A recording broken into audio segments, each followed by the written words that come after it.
अमेरिकी media house CNN और New York times की ने दावा किया है कि ईरान के परमाणु ठिकानों पर किए गए अमेरिकी हवाई हमलों के बाद उसके न्यूक्लियर प्रोग्राम का मुख्य तबाह नहीं हुआ। यह दावा एक सीक्रेट रिपोर्ट के आधार पर किया गया है। इस रिपोर्ट को ईरान पर हमले के बाद तैयार किया गया है, जिसमें अमेरिकी हमलों में हुए नुकसान का अनुमान लगाया गया है। एक सीक्रेट सोर्स ने CNN को बताया कि हमले से ईरान का न्यूक्लियर प्रोग्राम सिर्फ कुछ महीनों के लिए ही पीछे हुआ है। राष्ट्रपति डोनाल्ड ट्रंप ने एक्स पर पोस्ट कर इन दावे को खारिज किया है। उन्होंने CNN और NIT की खबरों को फेक न्यूज करार दिया है। इजराइल ईरान के बीच जंग के 12वें दिन यानी मंगलवार को सीज फायर हो गया। दोनों देशों ने इसकी पुष्टि की है और साथ ही इस जंग में अपनी जीत का दावा किया। इजरायली PM बेंजामिन नेतन्याहू ने कहा कि ईरान के खिलाफ इजराइल ने ऐतिहासिक जीत हासिल की है, जो पीढ़ियों तक याद रखी जाएगी।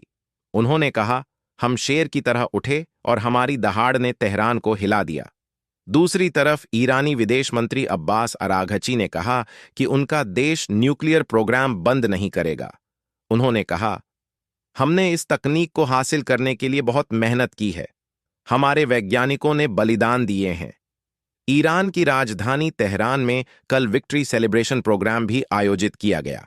बता दें कि अमेरिकी राष्ट्रपति डोनाल्ड ने सबसे पहले मंगलवार तड़के 3:30 बजे सोशल मीडिया पोस्ट के जरिए दोनों देशों में सीज फायर की जानकारी दी थी। ईरान की संसद ने IAEA अंतर्राष्ट्रीय परमाणु ऊर्जा एजेंसी के साथ सहयोग को अस्थायी रूप से निलंबित करने के लिए विधेयक पारित किया है। इसके तहत अब IAEA के सुपरवाइजर्स को ईरान आने से पहले सर्वोच्च राष्ट्रीय सुरक्षा परिषद से परमिशन लेनी होगी। साथ ही ईरान की न्यूक्लियर साइट्स की सुरक्षा से जुड़ी गारंटी भी देनी होगी। ईरान के साथ 12 दिन चले युद्ध के बाद इजरायली सेना के पास कुछ अहम हथियारों की भारी कमी हो गई है।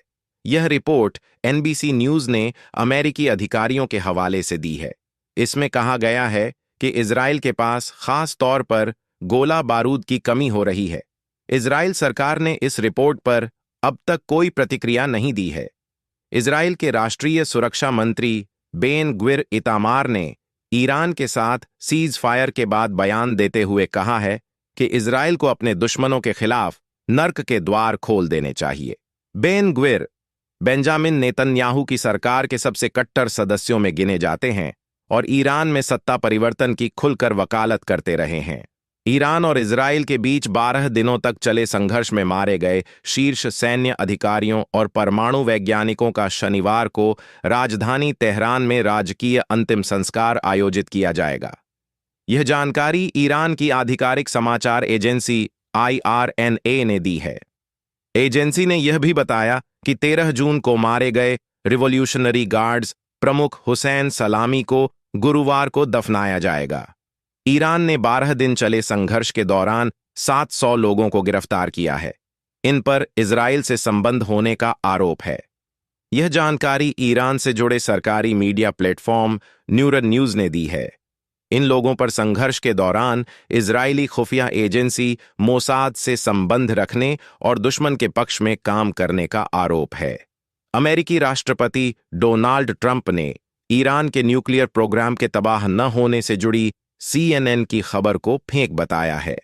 दरअसल CNN ने एक सीक्रेट अमेरिकी रिपोर्ट के हवाले से बताया था कि ईरान के परमाणु ठिकानों पर किए गए अमेरिकी हवाई हमलों के बाद उसके न्यूक्लियर प्रोग्राम का मुख्य तबाह नहीं हुआ।